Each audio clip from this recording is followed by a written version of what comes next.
When it comes to friendship and love, they say opposites attract. You probably recall seeing this a million times in the movies and on TV. The good girl who keeps falling for the rebel. Or the sloppy guy who always seems to end up with the neat roommate.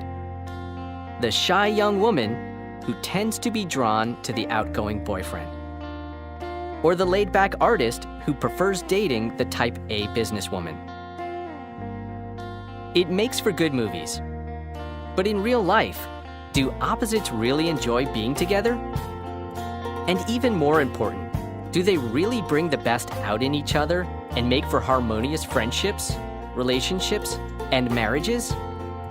The answer is no. Or usually not, according to the experts. Sometimes opposites really do attract. Social scientists say that we sometimes admire people who complement us, who have skills or traits that we lack. Someone who can help us get through life more easily. But more often, in friendships and in love relationships, we look for someone who is just like us. We need to date people who share our values, our outlook on life, and our experiences. On online dating sites, for example, people often say they expect to date someone who is their opposite. But studies show that the people they decide to go out with usually have personalities that are very similar to their own. But what if you begin dating someone and then realize they're really opposite from you? Should you give it up? Or can that relationship work? Social scientists might suggest rethinking that relationship, because all those differences that attracted you at first will likely cause you to clash and drift apart later on. But before you consider saying goodbye to your boyfriend or girlfriend, this may cheer you up. When it comes to opposites, there's a big difference between attitudes and personality.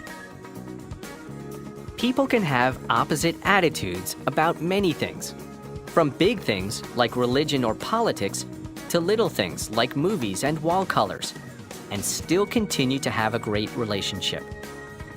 But people who have opposite personalities?